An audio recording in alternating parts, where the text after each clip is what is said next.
আশা করছি ঘটনাটি আপনাদের প্রত্যেকেরই ভালো লাগবে। তো কথা না বাড়িয়ে সরাসরি চলে যাচ্ছি ঘটনায়।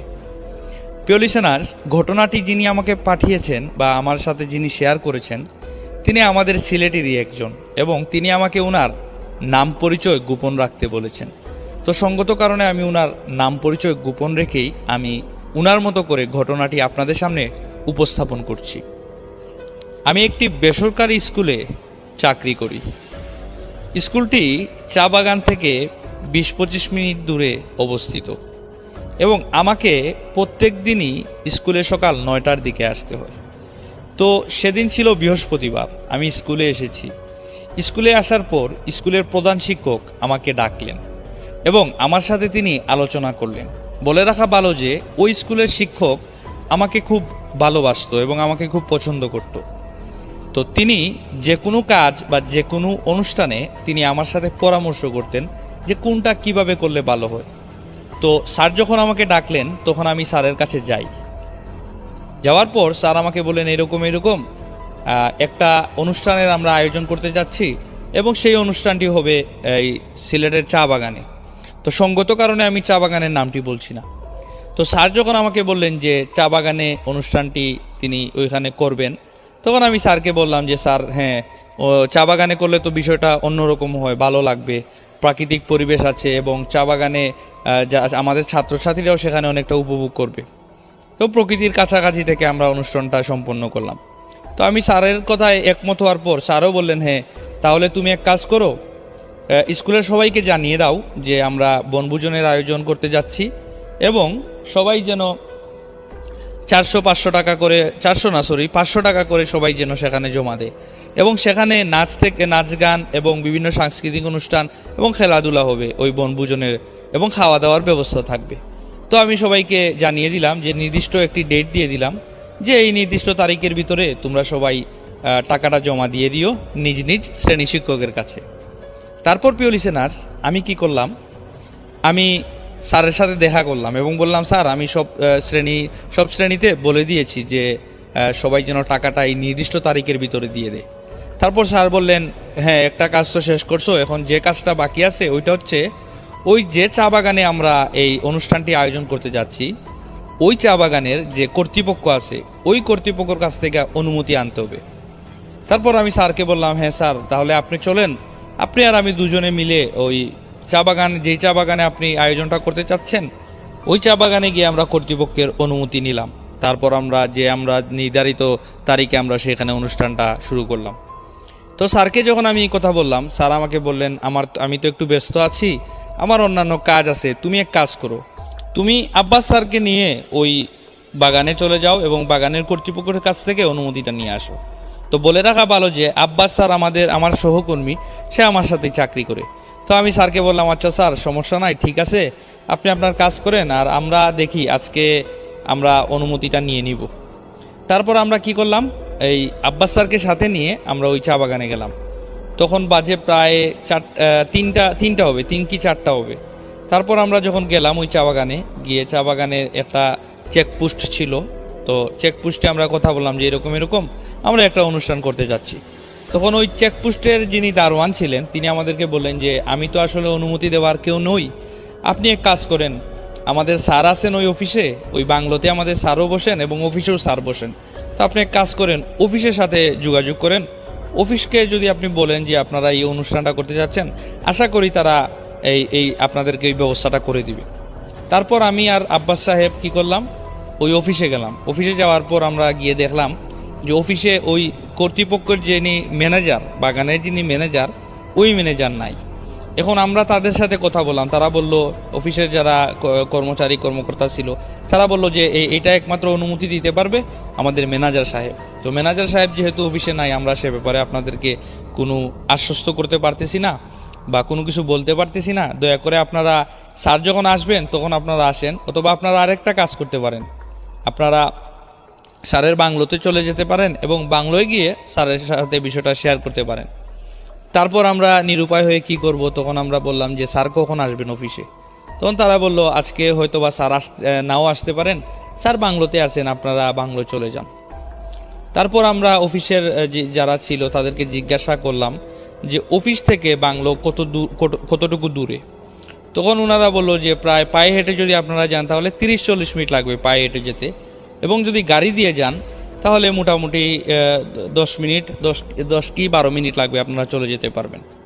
তো বলে রাখা ভালো, ওইখানে কিন্তু বড় কোনো রকম গাড়ি চলতো না।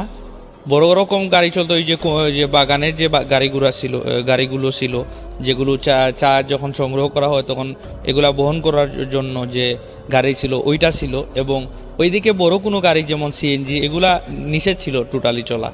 তো রিক্সা মোটামুটি চলতো, কর্তৃপক্ষের অনুমতি নিলে তারা রিক্সাকে অ্যালাউ করতো। তারপর আমি কি করলাম, তখন আব্বাস সাহেবের সাথে পরামর্শ করলাম যে আমরা কি আগামীকাল আসবো নাকি আমরা এই স্যারের বাংলোতে চলে যাব। তখন আব্বাস সাহেব আমাকে বললেন যে না, আমরা যেহেতু চলেই এসেছি, তাহলে আজকে আমরা কাজটা করে চলে যাই, তাহলে আমাদের ঝামেলাটা আর থাকলো না। অনুমতি নিয়ে নিলাম। তারপর আব্বাস সাহেবের কথা শুনে আমিও বুঝতে পারলাম যে না, যা বলছে ঠিকই বলছে, তো আজকে এই ঝামেলাটা শেষ করে ফেলি। তারপর তখন দিয়ে দিল মাগরিবের আজান যখন দিল, আমরা অফিসে ছিলাম।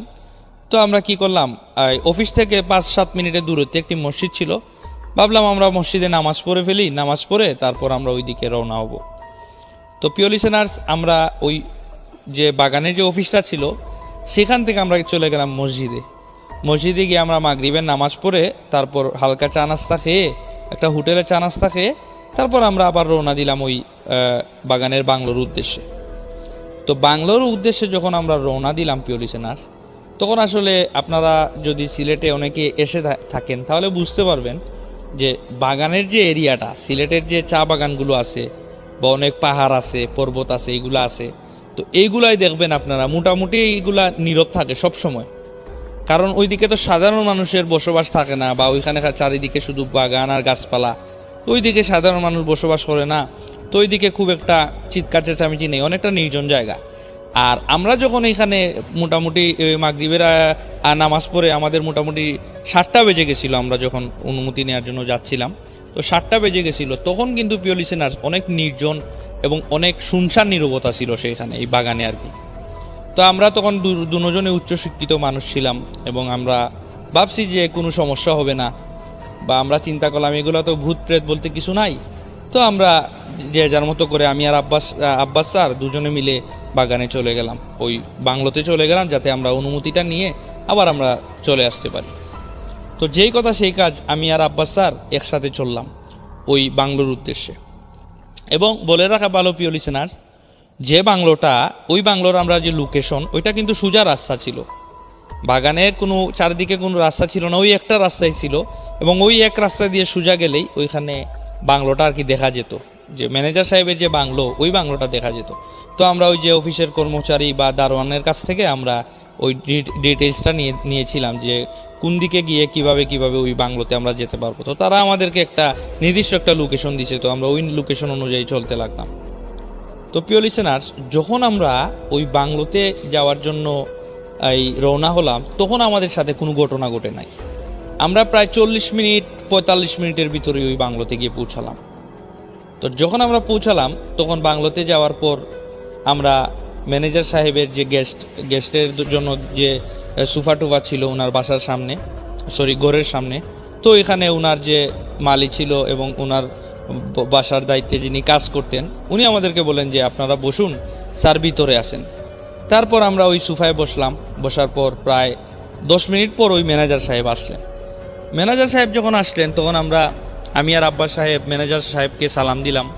সালাম দিয়ে আমাদের যে বিষয়টার জন্য এসেছিলাম আমরা সেটা খুলে বললাম, যে বললাম স্যার এরকম আমরা একটা বেসরকারি স্কুল থেকে এসেছি, আমরা চাচ্ছিলাম আপনার বাগানে, ওইখানে অনেক সুন্দর মাঠ, ওই মাঠে এবং বাগানে আমরা একটা বনভোজনের আয়োজন করতে। আমাদের স্কুলে প্রায় 80-90 জন ছাত্রছাত্রী আছে, তাদেরকে নিয়ে আসলে আমরা চাচ্ছিলাম বাগানের যে পরিবেশে তাদেরকে একটু তারা একটু আনন্দিত হলো, একটু সাংস্কৃতিক অনুষ্ঠান করলাম এবং তার মনটা ভালো হলো, এই আর কি আমরা চাচ্ছিলাম একটা অনুষ্ঠান করতে। তখন ম্যানেজার সাহেব অত্যন্ত ভালো মানুষ ছিলেন এবং তিনি বললেন, হ্যাঁ আপনারা তো, এটা অনেক ভালো কাজ, বনভোজন প্রত্যেকের জন্যই দরকার, তো আসলে ঠিক আছে, সমস্যা নাই, আপনারা করতে পারবেন, তবে 2টা শর্ত আছে আমাদের। তখন আমরা অনেকটা ভয় পেয়ে গেলাম যে কি শর্ত দেয়, টাকা পয়সা চেয়ে বসে নাকি। তো ম্যানেজার সাহেব আমাদেরকে বললেন যে প্রথমত হচ্ছে আপনারা যখন এখানে অনুষ্ঠানের আয়োজন করবেন তখন জুড়ে কোনো মাইক ব্যবহার করতে পারবেন না, এবং মাইক যদি আপনি ব্যবহারও করেন তাহলে সেই আওয়াজটা একটু যাতে কম থাকে, একটা লিমিটের ভিতরে থাকে। তারপর বললাম হ্যাঁ অবশ্যই, আমরা তো অতিরিক্ত আওয়াজ দিয়ে আমরা পরিবেশ দূষণ শব্দ দূষণ করব না, আমরা এটা আপনার এই শর্তটা মেনে নিলাম। তারপর তিনি আরেকটি শর্ত বললেন যে আপনারা যখন অনুষ্ঠানটি করবেন তখন আপনার সব ছাত্রছাত্রীকে বলবেন যেন তারা ওই যে গাছপালা বা চারা গাছ যেটা আছে ওইগুলা যেন না ভাঙে বা এগুলার ক্ষতি যাতে না হয়।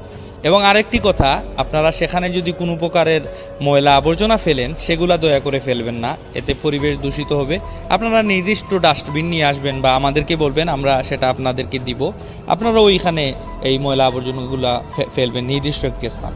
তো ম্যানেজার সাহেবের কথা শুনে আমরা অনেক খুশি হলাম এবং আমরা অনেকটাই ওনাকে ধন্যবাদ দিয়ে বললাম যে স্যার আপনি আমাদের উপকার করলেন, আসলে সচরাচর আপনার মতো ভালো মানুষ দেখা যায় না, আপনি সহজেই আমাদেরকে অনুমতি দিয়ে দিলেন। তারপর প্রিয় লিসেনার্স, ম্যানেজার সাহেব আমাদেরকেও ধন্যবাদ দিলেন। দেওয়ার পর আমরা উঠে যেতে চাচ্ছিলাম, তখন তিনি আমাদের জন্য চা নাস্তার ব্যবস্থা করলেন এবং বললেন আপনারা চা নাস্তা খেয়ে তারপর যাবেন। তারপর আমরা ভাবলাম যেহেতু ম্যানেজার সাহেব আমাদেরকে আপ্যায়ন করতে চাচ্ছেন, সমস্যা নাই, আমাদেরকে আপ্যায়ন করুক, অসুবিধা নাই। তারপর ম্যানেজার সাহেব চলে গেলেন। তো উনার বাসায় যারা কাজ করতো, বাবুর্চি ছিল ম্যানেজার সাহেবের বাসায়, ওই বাবুর্চি আমাদের জন্য চা নিয়ে আসলেন এবং বিস্কিট নিয়ে আসলেন এবং এই নুডলস এই ধরনের কিছু খাবার দাবার নিয়ে আসলেন। তারপর আমরা খেতে লাগলাম, আমি আর আব্বাস স্যার দুজনে মিলিয়ে খেতে লাগলাম। খাওয়ার এক পর্যায়ে ওই বাবুর্চি আমাদেরকে বললেন যে আপনারা যে এত রাতে এসেছেন সমস্যা নাই, আপনারা যাওয়ার সময় সাবধানে যাবেন। তিনি যখন আমাদের এই কথাটা বলল বাবুর্চি সাহেব, তখন আমরা বিষয়টাকে স্বাভাবিকভাবেই নিয়েছি, কারণ আমরা যখন আসছিলাম তখন আমাদের সাথে কোনো ভয়ঙ্কর ঘটনা বা কোনো ভৌতিক ঘটনা কোনো কিছুই ঘটে নাই। তো আমরা বিষয়টাকে স্বাভাবিকভাবে নিয়েছি। তারপর আমরা খাওয়া দাওয়া শেষ করে আমরা আবার ওই আমাদের স্কুলে রওনা দেওয়ার জন্য যাত্রা শুরু করলাম। যখন আমরা চলে আসলাম তখন ম্যানেজারের কাছ থেকে আবারও আমরা বিদায় নিয়ে আমরা বাসার উদ্দেশ্যে রওনা দিলাম। তারপর প্রিয় লিসেনার্স, তখনই ঘটল ঘটনাটি। যখন আমরা আসবো তখন ম্যানেজারের বাংলো থেকে আমরা মোটামুটি 2-4 মিনিটের রাস্তা আমরা পেরিয়ে গেছি, চলে আসছি আর কি। তো যখন আমরা সামনের দিকে আগাচ্ছি তখন আমাদের পিছন থেকে কি যেন ফিস ফিস আওয়াজ শুরু হলো। তখন আমরা মোটামুটি দুইজনেই ভয় পেয়ে গেলাম যে এত রাতে কিসের আওয়াজ। এখানে তো চারিদিকে যখন আসলাম তখনও পিছনে কোনো মানুষও দেখতে পেলাম না বা কোনো পশু পাখিও দেখতে পেলাম না, আওয়াজটা কিসের হচ্ছে। মোটামুটি শুনশান নীরবতা, এরকম একটা অবস্থা। তো খুব আওয়াজ শুরু হতে লাগলো এবং সবচেয়ে ভয়ঙ্কর বিষয়টা হচ্ছে আমার নাম নিয়ে পিছন থেকে আমাদেরকে যেন ডাকছে, বলছে আমার নাম, প্রিয় লিসেনার বলে রাখা ভালো, আমার নাম ছিল সাব্বির এবং আমার নাম নিয়ে ডাকছি পিছন থেকে, এই সাব্বির এইরকম প্রিয় লিসেনার্স ডাকছে। তো যখন ডাকছে তখন প্রিয় লিসেনার্স আমি ভয় পেয়ে গেছি। তখনই আব্বাস সাহেব আমাকে বললেন যে স্যার আপনি ভয় পাবেন না, আসলে এটা তো বাগানের এরিয়া, অনেক খারাপ কিছু থাকতে পারে, পিছন দিকে তাকাবেন না, পিছন দিকে তাকালেই সমস্যা হবে। তো প্রিয় লিসেনার্স, আমি এই আব্বাস সাহেবের কথা শুনে অনেকটা সাহস পেলাম এবং সে আমার সাথে থাকায় আমি অনেকটা সাহস পেলাম। আব্বাস সাহেবও কিন্তু অনেক সাহসী ছিল। তো আমি ভয় পাই নাই, ভয় না পেয়ে আমরা সামনের দিকে স্বাভাবিকভাবেই হাঁটা শুরু করলাম। প্রিয় লিসেনার্স, বলে রাখা ভালো আমাদের সাথে কিন্তু মোবাইল ফোন ছিল এবং মোবাইল ফোনে আব্বাস সাহেবের মোবাইলে বিন্দুমাত্র চার্জ ছিল না, তার মোবাইলে চার্জ অফ হয়ে গেছিল তার মোবাইল, এবং আমার মোবাইলে 8% চার্জ ছিল। তো আমি লাইট ব্যবহার করছিলাম, এই যে মোবাইলে যে টর্চ লাইটটা থাকে ওই টর্চ লাইটটা আমি ব্যবহার করছিলাম এবং ওই টর্চ লাইটটা দিয়ে আসছিলাম। তো প্রিয় লিসেনার্স, আমার যখন নাম ধরে পিছন থেকে ডাকে তখন আমি ভয় পেলাম এবং তখন আর মোটামুটি 1-2 মিনিট চলে আসার পর হাঁটার পর ওই আওয়াজটা অদৃশ্য হয়ে গেল, তখন আর আমাদেরকে ডাকেনি। কিন্তু প্রিয় লিসেনার্স, আমরা যখন আর একটু সামনে গেলাম তখন আমরা একটা ছাগল দেখতে পেলাম। ছাগলটা এত রাতে এখানে দেখে আমরা ভাবলাম যে ছাগলটা হয়তো বা তার মালিক আজকে বাসায় নেই বা মালিক ছাগলটিকে নিতে আসতে পারে নাই, তাই হয়তো বা ছাগলটি এখানে রয়েছে। তো আমরা এত কিছু না ভেবে আমরা আবার হাঁটা শুরু করলাম। তো প্রিয় লিসেনার্স, একটু হাঁটার মোটামুটি 10-20 সেকেন্ড হাঁটার পরই আব্বাস সাহেব আমাকে বলে উঠলেন যে ছাগলটা যদি আমরা সাথে করে নিয়ে যেতাম তাহলে ভালো হতো, কারণ আমরা অফিসে দিয়ে দিতাম, তাহলে ওই যে ছাগলের যে মালিক উনি হয়তো বা এত রাতে কষ্ট পেত না বা উনি খুঁজাখুঁজি করতো না। তো আমি বললাম আব্বাস সাহেবকে যে না, এটা তো ঠিক হবে না। তখন আমাদেরকে অনেকে চুর বলতে পারে। তখন আব্বাস সাহেব বললে আমরা তো চুর না, তাছাড়া আমরা তো অফিসে বলেই আসি যে আমরা অনুমতি নেওয়ার জন্য আসি, তারা আসলে বুঝবে। তখন প্রিয় লিসেনার্স, আমি ভাবলাম হ্যাঁ তুমি তো ঠিকই বলছো, ছাগলটা যদি আমরা সাথে করে নিয়ে যাই তাহলে ভালোই হয়। কারণ এত রাতে কোনো যদি এখানে কোনো শেয়াল বা কোনো খারাপ কিছু থাকে, তাহলে সেটাকে যদি খেয়ে ফেলে বা কোনো একটা ক্ষতি হয়, তাহলে তো ছাগল তো অনেক গরিব মানুষই পালে লালন পালন করে, তো যদি কোনো ক্ষতি হয় ছাগলে তাহলে তো তার মালিক কষ্ট পাবে। আমরা এক কাজ করি, আমরা ছাগলটাকে নিয়ে যাই এবং ওইটা আমরা অফিসে দিয়ে দিব। অফিসেকে বলবো যে এরকম এরকম আমরা আসার পথে ছাগলটা পাইছি এবং এই ছাগলটা আপনারা রাখেন, আর ওই ছাগলটার মালিক যদি আসে খুঁজে তাহলে আপনারা এই ছাগলটা দিয়ে দিন। তো আমরা এটা ভেবে পিছনে তাকালাম এবং পিছনে তাকিয়ে দেখি ছাগল নাই। প্রিয় লিসেনার্স, যখন আমরা ভাবলাম যে ছাগলটা নাই, তখন আমরা বিষয়টা স্বাভাবিকভাবেই নিলাম, আমরা ভয় পাই নাই। ভাবলাম হয়তো বা ছাগলটা সামনের দিকে অথবা পিছনের দিকে গেছে। আবার আব্বাস সাহেব বললেন যে সামনের দিকে তো আমরাই হেঁটে আসছি, সামনে হয়তো বা যায় নাই, এটা মনে হয় পিছন দিকে গেছে। প্রিয় লিসেনার্স, যখন আমরা এই ভাবলাম যে ছাগলটা দেখি হয়তো বা পিছনের দিকে কোথাও কোনো দিকে গেছে কিনা, তো আমরা দুজনেই মোবাইল যেহেতু আমাদের সাথে ছিল, আমরা কি করলাম, মোবাইল নিয়ে টর্চ দিয়ে দেখতে লাগলাম যে ছাগলটা আশেপাশে কোথাও আছে কিনা। প্রিয় লিসেনার্স, সেই মুহূর্তে আমার মোবাইলটা অফ হয়ে গেল। আমার মোবাইলের চার্জ শেষ হয়ে গেছিল। আমার মোবাইলে 8%, তো আপনাদেরকে আগেই বলছিলাম 8% চার্জ ছিল। তো মোবাইলের চার্জ শেষ হওয়ার কারণে মোবাইলটা অফ হয়ে গেল। তো চাঁদের আলোয় মোটামুটি সব কিছু দেখা যাচ্ছিল, হালকা আবসা আবসা আলোয় দেখা যাচ্ছিল। তো আমরা ছাগলটিকে খুঁজতে শুরু করলাম। খুঁজার এক পর্যায়ে আমরা দেখলাম প্রিয় লিসেনার্স, কি যেন কচকচ একটা শব্দ করছে প্রিয় লিসেনার্স। এই শব্দটা শুনে আমরা ভাবতে লাগলাম, আমি আর আব্বাস সাহেব, যে হয়তোবা ছাগল এই কোনো গাছ টাছ খাচ্ছে। তারপর প্রিয় লিসেনার্স, আমরা যা দেখলাম তা দেখার জন্য আমরা মোটেও প্রস্তুত ছিলাম না।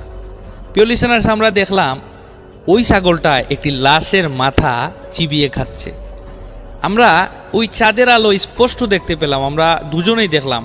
আমি যখন দেখলাম তখন আমি আসলে কি বলবো, আমি চিৎকার করতে পারছিলাম না। আমি যে চিৎকার করবো, আমার মুখ দিয়ে চিৎকার আসছিল না। তখন আব্বাস সাহেবের হাত ধরে আমি বললাম এটা কি, আমি তাকে ইশারা করে বললাম এটা কি। সেও প্রিয় লিসেনার্স এটা দেখে চিৎকার দিয়ে দিল এবং দৌড় দিতে লাগলো, এবং তার দৌড় দেখে প্রিয় লিসেনার্স আমিও দৌড়াতে শুরু করলাম। প্রিয় লিসেনার্স, যখন আমরা দৌড়াতে শুরু করলাম তখন প্রিয় লিসেনার্স আমরা কোন দিকে দৌড়াচ্ছি সেটা আমরা নিজেও বুঝে পাচ্ছিলাম না। প্রিয় লিসেনার্স, আমরা যেদিকে আসার কথা ছিল, মানে যেদিক দিয়ে আমরা আগে এসেছিলাম, ওই দিক দিয়ে না গিয়ে আমরা জঙ্গল বরাবর দৌড় দিলাম, এবং দেওয়ার পর প্রিয় লিসেনার্স আমার পায়ে কি যেন আটকে গেল, এবং আমি কিছুতেই আমার পায়ে যেটা আটকেছে, এটা আটকে গেছে, সেটা আমি ছাড়াতে পারছিলাম না। তো প্রিয় লিসেনার্স, আব্বাসকে আমি ডাক দিলাম যে আব্বাস স্যার, আপনি আমাকে সহযোগিতা করুন। তখন আব্বাস স্যার আমাকে হাত ধরে ওই যে একটা শেকড়ের মতো আর কি, গাছপালা যে শেকড় থাকে, ওই শেকড়ের মতো একটা ওইটা সে আমাকে ছাড়ালো। ছাড়ার পর আমিও তার সাথে দৌড়াতে লাগলাম। প্রিয় লিসেনার, যখন আমরা দৌড়ালাম তখন সামনের দিকে আবার ওই ছাগলটাকে দেখলাম, এবং ওই ছাগলটাকে দেখে প্রিয় লিসেনার্স আমরা নিজেদের ধরে রাখতে পারলাম না। আমরা আবার চিৎকার দিতে লাগলাম, এবং ছাগলটা যেদিকে সামনের দিকে ছিল আমরা ছাগলের পিছন দিক দিয়ে দৌড় দিলাম। প্রিয় লিসেনার্স, দৌড় দেওয়ার এক পর্যায়ে আমরা তখন আসলে রাত ছিল, এবং বাগান, আপনারা কিন্তু জানেন যে বাগানটা অনেক নির্জন থাকে এবং সেখানে কিন্তু জনমানুষ খুবই কম চলাফেরা করে, আর রাত সেহেতু তো আরও মানুষ থাকে না, এরকম একটা অবস্থা। তো আমরা দৌড়াতে কোথায় দিয়ে যে যাচ্ছি সেটা আমরা নিজেরাও জানি না। তো প্রিয় লিসেনার্স, আমরা দৌড়াতে একটা ঘর দেখতে পেলাম, সেখানে হালকা একটা মোমবাতির আলোর মতো কি যেন জ্বলছে। তো ওই ঘরে প্রিয় লিসেনার্স আমরা গেলাম। যাওয়ার পর আমরা হাঁপাচ্ছি আর করতেছি, তখন আমরা ওই মানুষটাকে বললাম, উনি একটু বয়স্ক মানুষ ছিলেন, মুরব্বী টাইপের, ওনাকে বললাম যে চাচা আপনি আমাদেরকে বাঁচান। তখন উনি আমাদেরকে দেখে বললেন যে তোমাদের কি হয়েছে। তিনি খুব ভার গলায় আমাদেরকে বললেন যে তোমাদের কি হয়েছে। তো আমরা সব ঘটনা ওনাকে খুলে বললাম যে এইরকম ঘটনা। তো ওই চাচা আমাদেরকে এই কথাগুলো শুনে ওনার মাঝে যে একটা প্রতিক্রিয়া আসবে বা একটা সাহায্য করার যে মনোভাব আসবে সেটাও কিন্তু আসলো না প্রিয় লিসেনার্স। তখন তিনি কি করলেন, তিনি বললেন আচ্ছা সমস্যা নাই, তোমরা এখানে বসো। প্রিয় লিসেনার্স, আমরা তার বাড়ির যে উঠান ছিল সেখানে আমরা বসলাম, এবং আমরা অনেকটা হাফ ছেড়ে বাঁচলাম যে না, এখন আর আমাদের ভয় নেই, আমরা যদি পারি আজ রাতটা চাচার এখানেই কাটিয়ে দিব। আমরা এই কথাগুলো নিজেদের মধ্যে বলতে বলতে তো এক পর্যায়ে আমরা ওই চাচাকে ডাকার জন্য ঘরের দিকে যাই। এবং প্রিয় লিসেনার্স, ঘরে যখন আমরা প্রবেশ করি উনার, তখন আমরা দেখি যে চাচা ঘরের ভিতরে নেই। তখন আমরা যখন ঘরের ভিতরে উনাকে দেখি না, তখন আমরা আরো ভয় পেয়ে যাই। আমরা দেখলাম যে উনি ঘরের ভিতরে প্রবেশ করলেন, কিন্তু এখন উনি ঘরের ভিতরে নাই। এটা দেখে আসলে আমরা আরো ভয় পেয়ে যাই। তারপর প্রিয় লিসেনার্স, আমরা আবার উঠানে চলে আসি। ভাবলাম যে হয়তো বা এখানে কোনো দিকে উনি ঘরের দিকে গেছে না, আমরা চোখেও হয়তো বা ভুল দেখছি, উনি হয়তো বা অন্য দিকে গেছে। তো প্রিয় লিসেনার্স, এইটা আমরা যখন ভাবার পর আবার আমরা উঠানে বসলাম। বসার পর আরো 1-2 মিনিট পর ওই চাচা আসলেন, ওই মুরব্বী বয়স্ক উনি আসলেন। আসার পর প্রিয় লিসেনার্স, উনি আমাদেরকে বললেন যে তোমরা চলে যাও, এখানে থেকো না, তোমরা চলে যাও। প্রিয় লিসেনার্স, এই কথা যখন উনি বললেন, তখন আমরা ওনাকে অনেক রিকোয়েস্ট করলাম যে চাচা, আমাদের এইরকম এরকম হয়েছে, আপনি কিভাবে আমাদের সহযোগিতা না করে বলছেন আমরা এখান থেকে চলে যাওয়ার জন্য। তখন উনি কি যেন বুঝে অনেক সময় চিন্তা করে উনি বলেন, আচ্ছা ঠিক আছে, তোমরা আজকে রাতকে এখানেই থাকো। প্রিয় লিসেনার্স, এই কথা বলে আমরা ওনার ঘরে যাই এবং উনি আমাদেরকে একটা বিছানা দেখিয়ে দেয়, বলেন যে তোমরা এখানেই থাকো। প্রিয় লিসেনার্স, বলে রাখা ভালো যে আমাদের কারো মোবাইলেই চার্জ ছিল না, এবং আমরা যেই ঘরে উঠেছিলাম তার ঘরেও কারেন্টের কোনো সংযোগ ছিল না বা বিদ্যুতের কোনো সংযোগ ছিল না, যে কারণে আমরা মোবাইলও চার্জ দিতে পারি নাই বা কারোর সাথে যোগাযোগও করতে পারি নাই। তো প্রিয় লিসেনার্স, আমরা ওই বিছানায় ঘুমাই এবং প্রায় রাত কয়টা বাজে তখন অনুমান করতে পারছি না, কিন্তু এটা বুঝতে পারতেছি যে গভীর রাত হবে। তো গভীর রাতে হঠাৎ করে আমার ঘুম ভাঙলো, এবং আমার যখন ঘুম ভাঙলো তখন দেখি আব্বাস স্যার অনেক গভীর ঘুমে সে আচ্ছন্ন।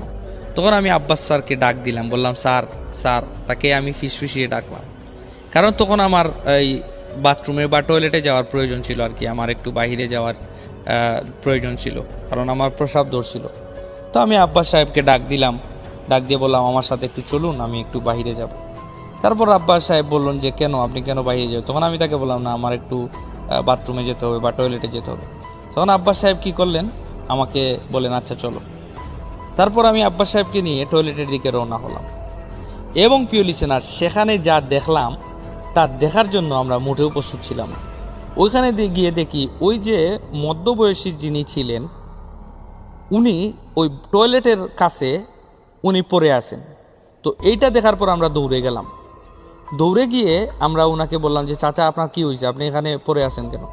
তখন তিনি বললেন যে না, আমি পড়ে আসি না, আমি এখানে টয়লেটে আসছিলাম, আমি পড়ে গেছি, তোমরা আমাকে একটু ধরে নিয়ে আমাকে ওই টয়লেটের পিছনে একটা জঙ্গল আছে, ওইখানে আমাকে একটু দিয়ে আসো, ওইখানে আমার একটা ছাগল আছে, ওই ছাগলটাকে আমার আনতে হবে। তো এই কথা শুনে আমরা আগের ছাগল আর উনি এখন যে বলছে এটা শুনে আমরা ভয় পেয়ে গেলাম। ঠিক তখনই আমরা যখন এটা চিন্তা করতেছিলাম যে আমরা কি করব, তখনই পিছন থেকে আবার ডাক আসে, এই সাহেব, এই সাহেব। এই কথাটা যখন আমরা শুনলাম তখন আমরা পিছনের দিকে তাকালাম। প্রিয় লিসেনার, পিছনের দিকে তাকিয়ে দেখি যে ওই মুরব্বী ব্যক্তি আমাদেরকে পিছন থেকে ডাকছেন। তখন আমরা অনেকটা অবাক হয়ে যাই এবং ভয় পেয়ে যাই। সামনে আমাদের একজন আর পিছনে আরেকজন, এটা দেখার জন্য আমরা প্রিয় লিসেনার মুঠেও প্রস্তুত ছিলাম না। তখন আমরা যেই পিছনে তাকালাম, তাকিয়ে দেখি যে ওই মুরব্বী ব্যক্তি আমাদেরকে ডাকছে। তখন আমরা তাকে বললাম, চাচা আপনি ডাকতেছেন, তাহলে এটাকে? যখন আমরা এটাকে বলে ওই দিকে তাকাবো, দেখি ব্যক্তিটি নাই সেখানে, তিনি সেখানে নাই। তো এটা দেখে প্রিয় লিসেনার্স আমরা অনেক ভয় পেয়ে গেলাম, এবং আমরা ওনার কাছে গেলাম, গিয়ে ওনাকে বললাম যে এইরকম ঘটনা ঘটছে। তারপর উনি বললেন যে এই জায়গাটা ভালো না, এবং এই জায়গায় একটা ছোট বাচ্চাকে মেরে ফেলা হয়েছিল, এবং সেই ছোট বাচ্চাটা একটি ছাগল পালতো, এবং তারা একটা চোর বাহিনী, তারা ওই ছাগলটাকে চুরি করার জন্য তারা ওই ছাগলটাকে নিয়ে পালাচ্ছিল। তখন এই বাচ্চাটা চিৎকার চেঁচামেচি শুরু করছিল যে আমার ছাগল দিয়ে যাও, আমার ছাগল দিয়ে যাও। তখন ওই যে চোর বাহিনী ছিল তারা কি করছিল, ওই ছেলেটাকে হত্যা করে তার ছাগলটা নিয়ে যায়। এই ছিল আর কি একটা ঘটনা, যে কারণে আর কি যে এই ঘটনাগুলো করতে এই জায়গাটা খারাপ। তো যখন চাচা এই কথাগুলো বলতেছিল তখন আমরা বুঝতে পারলাম যে হয়তোবা এর কারণে এই ছাগলটি যে আছে, এই বাচ্চাটারও আত্মা বা এই বাচ্চাটার ভয়ঙ্কর রূপ ধরে বা কোনো কিছু একটা হয়তোবা আমাদেরকে এই আক্রমণটা করছিল, বা আমরা দেখছি এরকম লাশ খাচ্ছে। তো এগুলো দেখে আমরা ভয় পেয়ে যাই, এবং চাচার মুখ থেকে সব বর্ণনা শুনে আমরা আসলে ভয় পেয়ে যাই। তারপর আমরা আবারও বিছানায় যাই, এবং বিছানায় গিয়ে আবারও আমরা ঘুমানোর চেষ্টা করি, কিন্তু আমাদের চোখে কোনোভাবে ঘুম আসছিল না। তারপর প্রিয় লিসেনার্স, আরেকটু পর যে ঘটনাটি ঘটলো সেটা শুনলে আপনারা আরও অবাক হবেন। যখন আমাদের চোখ লাগবে লাগবে ভাব, তখন আমরা ঘুমাচ্ছিলাম, মানে আমরা একটু চোখটা বন্ধ করলাম। বন্ধ করার পর আমি লক্ষ্য করলাম আমার শরীরে কে যেন স্পর্শ করছে। তো এটা যখন আমি স্পর্শটা করছি, তখন আমি ভাবলাম যে আব্বাস সাহেব আমার সাথে আছে, হয়তো বা তার হাত আমার শরীরে এসে লাগছে। তখন আবার আমি ওই হাতটাকে স্পর্শ করলাম যে আব্বাস স্যারের হাত কিনা সেটা দেখার জন্য। তো এটা দেখা যখন আমি আব্বাস স্যারের ওই হাতটা যে স্পর্শ করছে ওই অবয়বের হাতটা রাখলাম, তখন কি ঠান্ডা প্রিয় লিসেনার্স, অনেক ঠান্ডা এবং শীতল হাত। তখন এটা দেখেই আমি মানে উঠে পড়লাম। উঠে পড়ার সাথে সাথে আব্বাস সাহেবও উঠে দাঁড়ালো। প্রিয় লিসেনার্স, যখন আব্বাস সাহেবও জেগে উঠলো, আমিও জেগে উঠলাম এবং আমরা চিৎকার করতে লাগলাম। তখন আমরা প্রিয় লিসেনার্স লক্ষ্য করলাম যে আমরা যেখানে শুয়ে আছি সেখানে মাটিতে ওই যে এই চাচা ছিল যিনি আমাদেরকে আশ্রয় দিছে, ওই চাচা যে শরীর থেকে মাথাটা আলাদা, এবং তিনার যে মাথা থেকে রক্ত পড়ছে এবং উনার যে বডি থেকে রক্ত পড়ছে, এটা দেখে আমরা অনেকটা ভয় পেয়ে যাই এবং চিৎকার শুরু করতে থাকি। তো প্রিয় লিসেনার্স, আমরা দুজনেই সেখানে অজ্ঞান হয়ে যাই এবং পরদিন যখন আমাদের জ্ঞান ফিরে তখন আমরা নিজেদেরকে হসপিটালে আবিষ্কার করি। এবং হসপিটালে আবিষ্কার করার পর আমাদেরকে ওই ম্যানেজারও সেখানে উপস্থিত ছিলেন এবং আমাদের যে বিদ্যালয়ের যে প্রধান শিক্ষক তিনিও সেখানে উপস্থিত ছিলেন। এবং উনারা আমাদেরকে বললেন যে আপনারা এমন আপনাদেরকে রাত্রে আমরা ওই বাগানের একটি ঘরে আপনাদেরকে পেয়েছি। আমার যে ওই বাগানের যে কর্মচারীরা ছিল তারা ওই ঘরে যখন যায় তখন আপনাদেরকে পেয়েছে। তো এটা শুনে আমরা অবাক হয়ে যাই এবং আমরা আমাদের সাথে যে ঘটনাগুলো ঘটছে সেগুলো ম্যানেজার সাহেব এবং আমাদের প্রধান শিক্ষককে বলতে লাগি। তখন এগুলা শুনে ম্যানেজার সাহেব বুঝে যান এই প্রত্যেকটা ঘটনা। তখন ম্যানেজার সাহেবও একই ঘটনা আমাদেরকে বর্ণনা করেন যে এই জায়গাটা খুব একটা ভালো না, আমি ওই দিন আপনাদেরকে বলা উচিত ছিল কিন্তু আপনাদেরকে বলতে পারি নাই, কারণ ওই যে রাস্তা দিয়ে আপনারা এসেছেন ওই রাস্তায় একটি বালক ছেলে একটি ছাগল পালতো এবং সে যখন চুরেরা আসছিল ছাগলটা চুরি করে নিয়ে যেতে, তখন ওই ছেলে যখন বাধা দেয় তখন ওই চুরেরা ওই ছেলেটিকে মেরে ফেলে এবং ওই সময় থেকে ওই ছেলেটির আত্মা সেখানে ঘুরতে থাকে। তো এই কথা ম্যানেজারের মুখ থেকে শুনে আমরা আসলে অনেকটা অবাক হই এবং ভয় পাই এবং আমাদের প্রিয় লিসেনার্স, এই যে ঘটনাটা আমাদের মাথায় ঘুরতেই থাকে, আমরা কোনোভাবেই আমরা মানসিক শান্তি পাচ্ছিলাম না। তো প্রিয় লিসেনার্স, এই ছিল ঘটনা।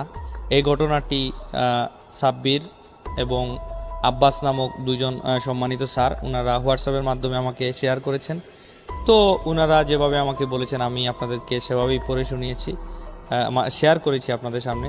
তো প্রিয় লিসেনার্স, ঘটনাটি যদি আপনাদের ভালো লেগে থাকে তাহলে দয়া করে আপনারা আমাদের চ্যানেলটিকে সাবস্ক্রাইব করবেন এবং কমেন্ট করে আমাদেরকে জানাবেন যে ঘটনাটি আপনাদের কেমন লাগলো। প্রিয় লিসেনার্স, যেহেতু আমরা নতুন আপনাদের সাথে ঘটনাগুলো শেয়ার করছি, আমাদের একটু জড়তা বা আমাদের একটু এই যে তুতলামু একটু ভাব সেটা আসলে থাকবে প্রিয় লিসেনার্স। তো সেটার জন্য আমরা ক্ষমা প্রার্থী, আপনারা আমাদেরকে ক্ষমা করবেন। তো প্রিয় লিসেনার্স, নতুন ঘটনা আপনারা আমাদের চ্যানেল থেকে পেতে আমাদের চ্যানেলটিকে এখনই সাবস্ক্রাইব করুন এবং আমাদের প্রত্যেক দিন আমরা ঘটনা শেয়ার করি প্রিয় লিসেনার্স। প্রত্যেক দিন আমরা কমপক্ষে একটি ঘটনা আমাদের ইউটিউব চ্যানেলে আপলোড করি। প্রতিদিন নতুন ঘটনা পেতে আপনারা আমাদের চ্যানেলটিকে সাবস্ক্রাইব করে রাখুন এবং কমেন্ট করে আমাদের জানান যে ঘটনাগুলো আপনাদের কেমন লাগছে এবং আপনারা কোন ধরনের ঘটনা আমাদের কাছ থেকে শুনতে চান। এবং প্রিয় লিসেনার্স, আপনাদের সাথে যদি ঘটে যাওয়া কোনো ভৌতিক ঘটনা থাকে তাহলে আপনারা আমাদেরকে সেগুলো লিখে অথবা রেকর্ড করে পাঠাতে পারেন হোয়াটসঅ্যাপের মাধ্যমে। ডেসক্রিপশন বক্সে আমি হোয়াটসঅ্যাপের নাম্বার আপনাদেরকে দিয়ে দিচ্ছি। তো প্রিয় লিসেনার্স, আজকের মতো এখানেই বিদায় নিচ্ছি। ভালো থাকবেন, সুস্থ থাকবেন। আসসালামু আলাইকুম। আসসালামু আলাইকুম রাসেল ভাই। আজ আমি যে ঘটনাটি শেয়ার করতে যাচ্ছি সেই ঘটনাটি সিলেটের পুরনো একটি কবরস্থানকে নিয়ে ঘটে যাওয়া ঘটনা এবং আশা করছি ঘটনাটি সবারই ভালো লাগবে। তো কথা না বাড়িয়ে আমি সরাসরি ঘটনায় চলে যাচ্ছি। তো সিলেটের যে জায়গায় এই কবরস্থানটি, সেখানের নামটা আমি সঙ্গত কারণে বলছি না। তো ওই কবরস্থানকে নিয়ে মূলত ঘটনাটি ঘটেছে। তো রফিক নামের একটি যুবক স্বাভাবিকভাবেই তার মৃত্যু হয় এবং মরার পর তাকে ওই কবরস্থানে দাফন করা হয়, কবর দেয়া হয় আর কি। তারপর দাফন কাফনে যারা ছিল তার আত্মীয় স্বজন এবং বাবা ভাই যারা ছিল আর কি, সবাই এই কবর দেওয়ার পর যে যার মতো করে বাসায় চলে যায়। তারপর রফিকের বাবা ওই দিন একটি স্বপ্ন দেখেন এবং স্বপ্নে রফিক এসে বলছে, আব্বা আমাকে আপনি যেখানে কবর দিছেন ওইখান থেকে আমাকে সরাইয়া অন্য একটা জায়গায় আমাকে কবর দেন। তো এই স্বপ্নটা রফিকের বাবা দেখে, দেখার পর সে সকাল হওয়ার পর সে এই বিষয়টা নিয়ে তার পরিবারের সাথে কথা বলে যে এরকম এরকম রাতে আমি স্বপ্ন দেখছি যে রফিক আমাকে এসে বলতেছে যে যেখানে কবর দিছি সেখান থেকে তাকে আমি সরিয়ে যেন অন্য কোথাও কবর দিই। তো রফিকের বাবা যখন এই বিষয়টা আসলে পরিবারের সাথে কথা বললো, তো পরিবারের এক একজন এক এক রকম কথা বললো যে না এটা স্বাভাবিক একটা স্বপ্ন। আবার কেউ বলল যে না এটা কোনো স্বাভাবিক বিষয় না, এটা হুজুরের সাথে বোঝার উচিত এবং হুজুরের সাথে এটা যদি বোঝা হয় তাহলে হুজুর এটার ব্যাখ্যা দিতে পারবে। তো রফিকের বাবা কি করলো, ওই মসজিদের একজন ইমাম সাহেবের সাথে উনি কথা বললেন যে এরকম এরকম আমি একটা স্বপ্ন দেখছি, আমার ছেলে আমাকে এসে বলতেছে যে আমি যেন কবরটা তাকে সরিয়ে দিই। তো হুজুর মানে এটা কোনো কিছু ব্যাখ্যা করলেন না, বললেন যে ঠিক আছে আপনার তো অনেক ভালোবাসার একটা ছেলে তো মারা গেছে, তো এটা স্বাভাবিক বিষয়, এটা কোনো সমস্যা না, আর কবরস্থান তো এমনিতেই পবিত্র, এখানে কোনো বিষয়ে আমি মনে হয় না যে এখানে কোনো জটিল বিষয় আছে বা কোনো কিছু হবে।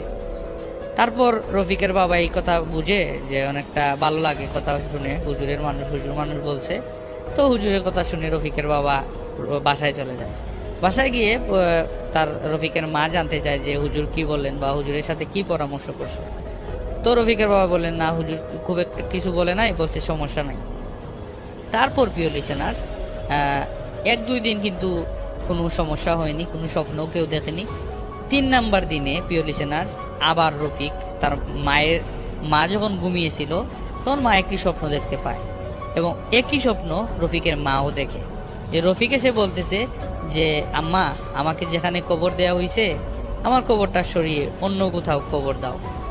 তো এই কথাটা প্রিয় লিসেনার্স যখন রফিকের মা যখন এই স্বপ্নটা দেখে তখন কিন্তু সে অনেকটা ভয় পেয়ে যায় এবং ভয় পেয়ে পরিবারের সবার সাথে সেও ওই বিষয়টি শেয়ার করে যে এরকম আমিও তো এই সেম স্বপ্নটি দেখছি। তো সেদিনও ভাবে যে হয়তো বা তোমার সাথেও এরকম, মানে তোমারও তো অনেক ইয়ার সন্তান, তো তোমার সমস্যা না, তোমার এটা এমনি স্বাভাবিকভাবে হয়তো বা দেখছো। তো প্রিয় লিসেনার্স এটা যখন হওয়ার পর ওই দিন আর তারা হুজুর বা কারোর সাথে কোনো কিছু পরামর্শ করে না, স্বাভাবিকভাবে নিয়েই তারা তাদের প্রতিদিনের মতো কাজ করতে থাকে, তারা যার মতো জীবনযাপন করতে থাকে। তারপর প্রিয় লিসেনার্স রফিকের বড় ভাই একই স্বপ্নটা দেখে। তো রফিকের বড় ভাই যখন স্বপ্নটা দেখে তখন তার মা বাবার কাছে আবার এই বিষয়টা শেয়ার করে যে আম্মা এখানে আমার মনে হইতেছে, রফিকের বড় ভাই বলতেছে আর কি, যে আমার মনে হচ্ছে এখানে কোনো সমস্যা আছে, কারণ এক স্বপ্ন বাবা দেখলো এবং তুমি দেখলা, আম্মা তুমি দেখলা এবং আমিও একই স্বপ্ন দেখলাম, তাহলে তো এখানে অস্বাভাবিক কোনো বিষয় আছে। তো তারা সেই মসজিদের ইমাম সাহেবের কাছে আবার যান, আবার গিয়ে হুজুরকে বিষয়গুলা বলেন যে হুজুর আমি তো আসছিলাম, রফিকের বাবা আর কি বলে হুজুরকে বলতেছে যে হুজুর আমি আসছিলাম এরকম স্বপ্ন দেখছি, তো এখন আমি দেখার পর 3 নম্বর দিনে আমার ওয়াইফ দেখছে এবং আমার ছেলে দেখছে 4th নম্বর দিনে। তো এটা শুনে হুজুর অনেকটা অবাক হয়ে যান এবং অবাক হয়ে বলেন যে আসলেই এটা কোনো অস্বাভাবিক কোনো বিষয় আছে বা কোনো একটা সমস্যা আছে যে কারণে ও স্বপ্নে আসতেছে সেটা বলতেছে। তো হুজুর এটার আর ব্যাখ্যা দিতে পারে না, ব্যাখ্যা না দিয়ে তিনি বলেন যে একটা হুজুরের নাম বলেন, একজন বুজুর্গ মানুষ এবং বড় একজন আলেমের নাম বলেন, যে আপনারা এক কাজ করেন এই বিষয়টি আপনি অন্য একজন আলেমের সাথে গিয়ে এই বিষয়টি শেয়ার করেন। তারপর রফিকের বাবা ওই আলেমের কাছে গেলেন এবং যাওয়ার পর আলেম সাহেবকে সবগুলো বিষয় তিনি এবং স্বপ্নের বিষয়গুলো আলেমকে বললেন এবং যখনই আলেম তাদের স্বপ্নের বিষয়গুলো শুনছিল তখনই আলেম কিন্তু অনেকটা অবাক হয়ে যায়, অবাক হয়ে বলে এ কি বলছেন, আপনারা যেদিন প্রথমে এই স্বপ্নটি দেখেছিলেন সেদিনই আমার কাছে আসা উচিত ছিল, কারণ এটা স্বাভাবিক কোনো স্বপ্ন নয়। তখন আলেম সাহেব বললেন যে আপনারা এক কাজ করুন, আপনারা এই সমস্যা থেকে পরিত্রাণ পেতে হলে আপনারা ওই কবরস্থানে গিয়ে তার লাশটিকে ওইখান থেকে তুলে অন্য জায়গায় কবর দিন, তাহলে আশা করি সমস্যাটির সমাধান হবে। তারপর প্রিয় লিসেনার্স, রফিকের বাবা ওই কবরস্থানে চলে গেলেন তার বড় সন্তানকে নিয়ে। যাওয়ার পর ওই কবরস্থানের কর্তৃপক্ষের সাথে যোগাযোগ করেন এবং বলেন যে তার ছেলের কবরটা অর্থাৎ রফিকের কবরটা আবার যেন খনন করা হয় এবং তাকে সরিয়ে অন্য জায়গায় কবর দেওয়ার ব্যবস্থা করা হয়। তো এই কথা বলার পর ওই কবরের কর্তৃপক্ষরা বিভিন্ন কথা বললো যে না না, এটা কিভাবে সম্ভব, একজন মানুষকে কবর দেওয়া হয়েছে, এখন আবার বলতেছেন অন্য জায়গায় তাকে আমরা আবার ওইখান থেকে তুলে আরেক জায়গায় কবর দিব, এটা তো অসম্ভব বিষয়, এটা সম্ভব না, এটা আমরা পারবো না। তো এই কথা বলার পর ওই রফিকের বাবা কি করলেন, ওই কবরস্থানের যে সভাপতি ছিলেন, যার দায়িত্বে ছিল কবরস্থানটি, তার কাছে গেলেন, গিয়ে বললেন যে এরকম এরকম। তো ওই সভাপতিও বলল যে এখানে যেহেতু আপনার ছেলের কবর দেওয়া হয়েছে, তো আপনারা আরেক জায়গায় কেন কবর দিতে চাচ্ছেন, তো এটা তো আসলে ঠিক না। তারপর রফিকের বাবা সবগুলো বিষয় বলেন যে এরকম এরকম এমুক আলেম আমাকে বলছে যে এই কবরটা সরিয়ে দিতে, এবং এইটার পিছনে কারণও আছে, কারণ আমি এবং আমার সন্তান এবং আমার বউ আমরা তিনজনই স্বপ্নে দেখছি যে আমার ছেলে এসে বলতেছে তাকে এখান থেকে সরিয়ে অন্যখানে যেন কবর দিই। তো প্রিয় লিসেনার্স, এই কথা শুনে ওই মসজিদের কর্তৃপক্ষের যিনি ছিলেন তিনি বললেন আচ্ছা ঠিক আছে, আমি বুঝতে পারছি বিষয়টা, তো আপনি এক কাজ করেন, আপনি ওই কবরেই যান এবং আমি আমার এই কবরস্থানে যারা কাজ করে তাদেরকে বলে দিচ্ছি তারা যেন আপনাকে ব্যবস্থা করে দেয় এবং কবরটি স্থানান্তর করে অন্য জায়গায় যেন তাকে কবর দেয়া হয়। তো এই কথা বলার পর রফিকের বাবা তাকে ধন্যবাদ জানিয়ে রফিকের বাবা কবরস্থানে যান এবং ওই কবরস্থানের যারা ছিল তারা নতুন আর একটি কবর খনন করে এবং ওই কবরটি খনন করার পর তারা রফিকের লাশটি যেখানে কবর দেওয়া হয়েছিল প্রথমে ওইখানে যায় এবং ওইখানে গিয়ে তারা ওই কবরটি খনন করা শুরু করে। তো প্রিয় লিসেনার্স, যখন তারা ওই কবরটি খনন করা শুরু করে তখন দেখে যে রফিকের লাশ সেখানে নেই। আসলে প্রিয় লিসেনার্স, এই বিষয়টা যখন কবরস্থানের যারা খনন করে আর কি, কবর যারা খুদে, তারা যখন এই বিষয়টি দেখে এবং রফিকের বাবাও কবর খনন করার সময় সেখানে দেখে যে তার ছেলের লাশ সেখানে নেই। 8-10 দিন হবে ছেলেকে দাফন করা হয়েছে, 8-10 দিনেও কিন্তু প্রিয় লিসেনার্স শরীরের অংশ খুব একটা পচে না, খুব একটা ক্ষয়ক্ষতি হয় না, লাশ তো থাকার কথা বা কাফন অন্তত থাকার কথা, কিন্তু রফিককে সেখানে দেখতে পায় না। প্রিয় লিসেনার্স, এইটা যখন এই কবরস্থান যারা খনন করে তারা এবং রফিকের বাবা এবং বড় ভাই দেখার সাথে সাথে তারা অবাক হয়ে যায় এবং অত্যন্ত ভয় পেয়ে যায় এবং সাথে সাথে তারা কি করে, ওই ইমাম সাহেব ওই যে আলেম সাহেব ছিলেন, ওই আলেম সাহেবকে রফিকের বাবা ও তার ছেলেকে পাঠান যে আলেম সাহেবকে নিয়ে আসো। তো এই বিষয়টা যখন আপনার জানাজানি হয়ে যায়, চারদিকে জানাজানি হয়ে যায় যে এইরকম রফিকের কবরে রফিকের লাশ পাওয়া যাচ্ছে না। তো এই বিষয়টি সম্পূর্ণ শহরে ছড়িয়ে পড়ে যায় যে এরকম লাশ খুঁজে পাওয়া যাচ্ছে না। তো প্রিয় লিসেনার্স, ওই আলেম সাহেব আসেন এবং অনেক মানুষ ভিড় জমায় এই বিষয়টি দেখার জন্য।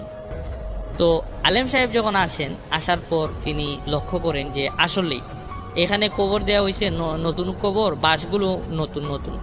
আপনারা প্রিয় লিসেনার্স নিশ্চয়ই জানেন যে কবর যখন কারো দাফন করা হয় তখন চাটাই এবং ওই যে আপনার বাঁশ এগুলো কিন্তু নতুন থাকে। তো ওইগুলা নতুন বাঁশ ব্যবহার করে, পুরাতন বাঁশ ব্যবহার করে না, বাঁশগুলো অনেক নতুন। কেউ যে চুরি করে নিয়ে গেছে এটাও কিন্তু মানে বোঝা যাচ্ছে না যে চুরি করছে কিনা। এটা এই মাটি যেভাবে তারা দাফন করে গেছিল এবং দাফন করার শেষে একটা পলিথিন কিন্তু এই কবরের উপরে দিয়ে রাখছিল যাতে পানি যদি বৃষ্টি যদি হয় যেন এই ক্ষতি না হয় বা কবরটা যেন ভিজে না, এর কারণে ওই কবরস্থানে একটা পলিথিন দেয়া হয়েছিল। তো প্রিয় লিসেনার্স, যারা দাফন এই কবরটা খনন করা থেকে শুরু করে শেষ পর্যন্ত ছিল, তার বাবা ছিল এবং এই কবরস্থানের কিছু মানুষ ছিল, তারা বলতেছে যে আমরা যেভাবে কবর দিছি ঠিক একই রকম কবর কিন্তু রয়েছে, এখানে কোনো চুরির ঘটনা ঘটেনি এবং ওইখানে কিন্তু দারোয়ানও ছিল। প্রিয় লিসেনার্স, ওই কবরস্থানে একজন দারোয়ানও ছিল। তো দারোয়ান সবসময় ডিউটি করে, সেও এরকম কোনো ঘটনা দেখে নাই বা এই কবরস্থানে আগেও কোনো লাশ চুরি হওয়ার ঘটনা ঘটে নাই। কিন্তু এইবারই প্রথম যে একটি কবরস্থান থেকে যে লাশটি উধাও হয়ে গেছে এরকম একটা বিষয়। তো অনেকে বলা বলি করতে লাগলো যে লাশ মনে হয় কেউ চুরি করে ফেলছে তো চুরি করার কোনো বিষয়ই না। তো আলেম সাহেব বললেন যে এটা তো দেখে মনে হচ্ছে বাঁশ বা চাটাই যেগুলো আছে, এবং কবরস্থানের যারা কবরটা যারা করছিল, যারা তত্ত্বাবধানে ছিল, তারা তো বলতেছে যে চুরি হয় নাই, তাহলে আর এটা দেখেও মনে হচ্ছে যে এটা চুরির কোনো বিষয় না, এখানে চুরি হয় নাই। তো রফিকের বাবা তখন আশ্চর্য হয়ে ইমাম সাহেবকে বললেন যে ইমাম সাহেব এটা কেমনে হলো বা কিভাবে হলো, আমি কিছুই বুঝতে পারতেছি না। তখন ইমাম সাহেব বললেন যে আপনার ছেলে কি নামাজি ছিল? তখন ওই রফিকের বাবা বললেন, হ্যাঁ, আমার ছেলে নামাজি ছিল এবং ফরেজগার মানুষ ছিল। সে কোনো ধরনের গান বাজনা বা কোনো ধরনের খারাপ কাজ সে কখনো করতো না, এবং সে অত্যন্ত ভালো মনের মানুষ এবং দয়ালু মনের মানুষ ছিল। তো ইমাম সাহেব এই বিষয়টি বুঝে তিনি উপস্থিত টাইমে কোনো কিছু বলতে পারলো না, বা এই ঘটনাটি কিসের জন্য ঘটেছে সেটা আসলে এই রহস্যটা উন্মোচন করতে পারলেন না ওই ইমাম সাহেব। তারপর তিনি কিছুটা সময় চাইলেন যে আমাকে কিছু সময় দেন, আমি বিষয়টা চিন্তা করি বা আমি বিষয়টাকে নিয়ে ভাবি বা আমি কিছু রিসার্চ করি যে কিভাবে কি হয়েছে এগুলা বুঝি আমি। তো এই কথা বলে ওই ইমাম সাহেব বিদায় নিলেন, এবং রফিকের লাশ তো আর নতুন যে কবর খনন করা হয়েছিল ওইখানে তো আর কবর দেওয়া হয় নাই। তো ওই কবরটা রফিকের যে নতুন কবরটা যেটা খনন করা হয়েছে ওইটা যেভাবে খুঁড়ছিল তারা সেভাবে মাটি দিয়ে ভরাট করে দেয়, এবং তার পুরাতন যে কবরটা ছিল যেখানে তার লাশ গায়েব হয়ে গেছিল ওইটা কি করবে, তখন তো আর কিছু করার ছিল না। ইমাম সাহেব বলে গেছিলেন যে এটা যেভাবে আছে সেভাবেই ছাটাই দিয়ে এবং বাঁশ দিয়ে মাটিটা কবরটা যেন আগের মতো করে দেয়া হয়। তারপর ইমাম সাহেবের কথা মতো তার কবরটা যেভাবে ছিল ওইভাবেই লাশ ছাড়া ওই কবরটা আগের মতো করে দেয়া হয়েছে। তারপর সবাই যে যার মতো করে আবার বাসায় চলে। তারপর প্রিয় লিসেনার্স, ওই রাতে রফিকের বাবা আরও একটি স্বপ্ন দেখে, এবং স্বপ্নে রফিক এসে কিছু বলছে না, তখন সে মুচকি মুচকি হাসছে। এটা দেখে রফিকের বাবা অনেকটা ভয় পেয়ে যায় যে আমার ছেলের লাশ উধাও হয়ে গেল এবং আমার ছেলে এখন স্বপ্নে এসে হাসছে, এটা বুঝতে পারলাম না। তখন আবার সকালে এই রফিকের বাবা তার পরিবারের সাথে আবার বিষয়টা নিয়ে আলোচনা করে যে এরকম আমি স্বপ্ন দেখছি। তখন সবাই অনেকে ভয় পেয়ে গেল, পরিবারের সবাই ভয় পেয়ে গেল যে আসলে এটা তো অলৌকিক একটা বিষয়, এটা তো কিভাবে ঘটলো, বা এটা তো অনেকটা ভয় লাগতেছে আমাদের সবার। তো রফিক কিন্তু প্রিয় লিসেনার্স বলে রাখা ভালো যে রফিক কিন্তু আসলেই অনেক ভালো মনের মানুষ ছিলেন। সে মানুষের উপকারে আসতো এবং নামাজ পড়তো, কখনো নামাজ মিস দিত না। এবং রফিকের বাবা তাকে সবসময় নামাজের কথা বলতো এবং নামাজ পড়তো, সে ভালো ছিল। তার বাবা মাও তাকে অনেক ভালোবাসতো এবং সে অনেক ভালো ছিল বিদায়। তো তারা চিন্তা করলো যে আমার ছেলের সাথে যদি কিছু ঘটেও থাকে তো সেটা মনে হয় কোনো খারাপ কিছু ঘটে নাই, যা ঘটছে ভালোই ঘটছে, রফিকের মা সেটা বললো। তারপর প্রিয় লিসেনার্স, এই রফিকের বাবা কি করলো, ওই আলেম সাহেবের কাছে আবার গেল, গিয়ে বললো, আলেম সাহেব আপনি কিছু বের করতে পারছেন যে আমার ছেলের সাথে এরকম কেন ঘটছে বা কি হয়েছে? তারপর আলেম সাহেব বলল যে হ্যাঁ আমি কিছুটা বের করতে পারছি।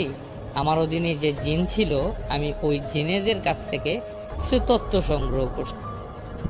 রফিক যখন পৃথিবীতে বেঁচে ছিল তখন সে কিন্তু অনেক মানুষের উপকার করছে, এবং মানুষের উপকার করার পাশাপাশি সে কিন্তু একটি জিনেরও উপকার করছে। তো ওই উপকার করার ফলে আপনার ছেলে যখন মারা যাওয়ার পর সে কিন্তু আপনাদের স্বপ্নে আসছিল, এসে বলছিল যে তার কবরটি যেন আপনারা এখান থেকে অন্যখানে সরান, কিন্তু আপনি সরান নাই। তারপর রফিকের মাও কিন্তু একই স্বপ্ন দেখে, কিন্তু সেও কিন্তু তারপরেও কিন্তু আপনারা সেই কবরটি সরান নাই। তো যখন জিনেরা কিন্তু এই বিষয়টি বুঝতে পারছিল, এবং ওই জিনেরা খুব ক্ষমতাশীল এবং খুব ভালো জিন ছিল, তারপর তারা কি করে, তারপর তারা অলৌকিকভাবে আপনার ছেলের লাশটি এই জায়গা থেকে অন্য কোনো একটি কবরে বা অন্য কোনো একটি জায়গায় স্থানান্তর করে। এবং এই বিষয়টি আমি জানতে পারি আমার অধীনে থাকা একটি জিনের কাছ থেকে, এবং সেই জিনটি এই খবরটি আমাকে বলেছে। তো এটা শুনে রফিকের বাবা অনেকটাই তার ভিতরে যে কষ্ট জমেছিল বা যে ভয়টা ছিল সেই ভয়টা তার কেটে যায়, এবং তিনি ইমাম সাহেবকে বললেন যে এতে কি আমার ছেলের কোনো ক্ষতি হবে বা কোনো সমস্যা হবে? তখন ওই ইমাম সাহেব বললেন, আলেম আর কি বললেন যে না, এতে কোনো সমস্যা নাই, এটা তো ভালো, আপনার ছেলে ফরেস্টগার্ড ছিল, ভালো ছিল, এতে কোনো সমস্যা হবে না। আর আপনারা তার জন্য বেশি বেশি দোয়া করবেন এবং দান সদকা করবেন, সে ভালো আছে ইনশাআল্লাহ। তো এই কথা বলার পর রফিকের বাবা সেখান থেকে চলে আসেন। চলে আসার পর তার পরিবারের রফিকের বাবা তার মা তার পরিবারের সাথে বিষয়টা শেয়ার করে যে এইরকম ঘটনা ইমাম সাহেব এরকম বলছে। তো রফিকের মা ভাই এগুলা শুনে অনেকটা খুশি হয় এবং অনেকটা তারা ভয়টা কেটে যায়। তারা ভয় পাচ্ছিল, কারণ এইরকম একটা মানুষের যদি প্রিয় লিসেনার লাশ উধাও হয়ে যায় তাহলে এটা তো নিশ্চয়ই ভয়ের এবং অলৌকিক একটি বিষয়। তো এই ঘটনাটি প্রিয় লিসেনার্স আমি যার কাছ থেকে কালেক্ট করেছি তিনি রফিকেরই একজন প্রতিবেশী এবং তিনি সেই বিষয়গুলো জানতেন। শুধু তিনি না, মোটামুটি সবাই এই বিষয়গুলো জানতেন। তো প্রিয় লিসেনার্স, এই ছিল ঘটনা। ঘটনাটি যদি ভালো লেগে থাকে তাহলে দয়া করে প্রিয় লিসেনার্স আমাদের চ্যানেলটিকে সাবস্ক্রাইব করবেন এবং একটি কমেন্ট করে জানাবেন যে ঘটনাটি কেমন লাগলো আপনাদের। আর আপনাদের কাছে যদি কোনো ঘটনা থেকে থাকে তাহলে দয়া করে আমাদের ডেসক্রিপশন বক্সে আমাদের হোয়াটসঅ্যাপ নাম্বার আছে, সেখানে আপনারা ভয়েস রেকর্ড করে অথবা লিখে ঘটনা পাঠাতে পারেন।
আজ আমি আপনাদের সাথে যে ঘটনা